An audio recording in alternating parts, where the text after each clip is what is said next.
honored to have Walter and Albertina Sisulu of the African National Congress of South Africa, and Albertina Sisulu is also a member of Parliament. How did both of you become involved in the African National Congress and the struggle to free South Africa? The past laws, the very carrying of the past laws, the manner in which it was executed, one felt very indignant in every aspect of it. It was in fact the measure that was hated almost by every black man, every African. Was there a period of time when nonviolent struggle was attempted? Yes, we have had this various stages of our struggle. The whole period of 1912 to 1960 rather, was a period of non-violent struggle. In other words, it was a peaceful extra-parliamentary struggle until 1960, when we changed, 61, changed into violence. We changed into violence not because we like violence itself, but the situation had been reached where we could not tolerate it anymore, where we could not carry on the struggle the way we wanted because of the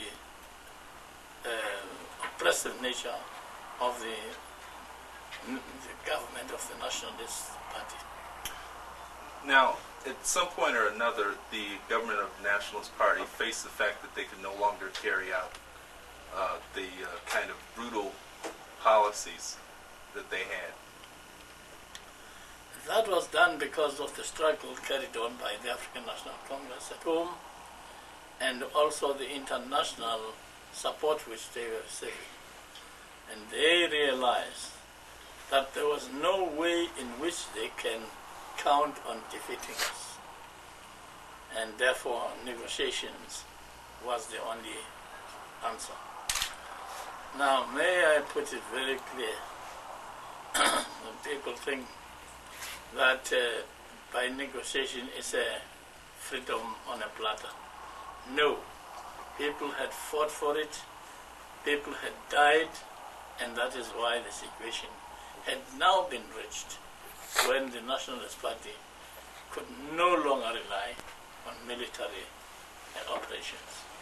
The economics still remain in the hands of the whites. What kind of things is the ANC government doing, or the government of national doing, the unity doing, to bring about the end of white economic domination of South Africa? Well, that is, although it's going to take a long time, we hope that our government will be able to have the economy in its hand. Because, for instance, as we are now, it's still in the hands of the whites because of the government of national unity, that we are still together.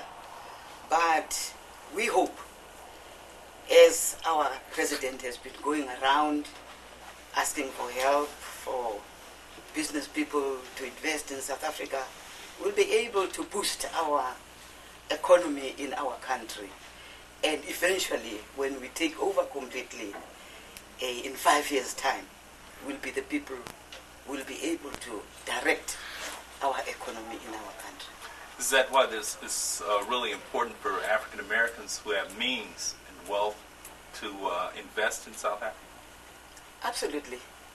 And it's very important, in fact, really, at this time, when we are restructuring the ruins that were caused by the apartheid system in our country of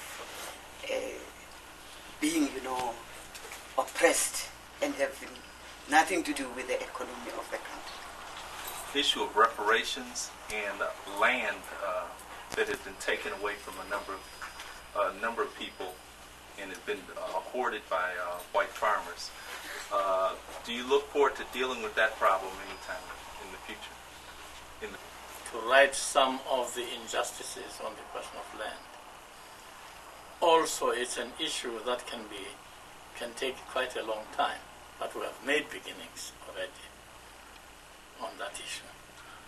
The third issue that comes to mind is the issue of the war crimes and the crimes against humanity perpetrated by those who had taken part in the apartheid regime?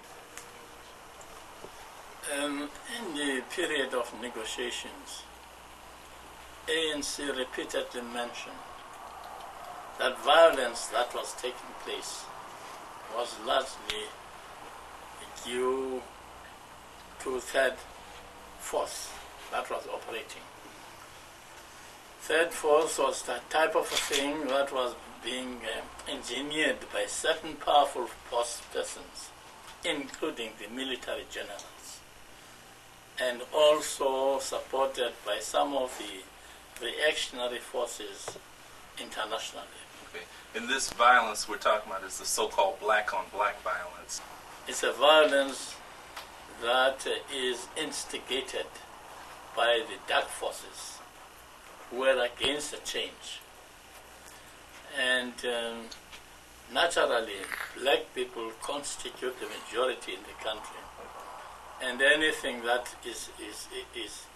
is done will naturally affect them. The history of divide and rule is well known in the colonial world. And therefore, dark forces will always operate in that way. What is the role of women in the new South Africa, and how is this different than in many of the other developing countries? Well, fortunately for the women of South Africa, they've been in the struggle, waging the struggle hand in hand with the men. There's never been any difference, except that what is more important on the side of the women is that their side, which is more vulnerable to any oppression, the side of the home, the children, and how to bring up the children under such conditions. So the work of the women, as though it is the same work that men are doing because we are in the same footing, but at the same time to know more about the question of the children. It will be from the mothers. Along those lines, you mentioned that you were fighting to change the curriculum of the schools. Could you tell us about that? Yes, definitely. You know, the schools were not run for the favor of the black people in South Africa. In fact, to us, it was another way of depriving our children proper education. Because, for instance, in 1958, we don't see the reason why we were changed from the normal universal education to Bantu education. That in itself was the apartheid system that was depriving our children proper education. And there were subjects, for instance, that they were not allowed to have, to take in their schools, like engineering, for instance. Our children would not have skills on that department. Well, to change the curriculum now, we want the curriculum that will be suitable for every child in our country, black and white, in fact. Fortunately for the oppressors, because we are in the government of national unity, we are still going to continue working together. But at present, we say whether the previous government wants it or not, it has to be changed. The whites are opposed to this change in curriculum?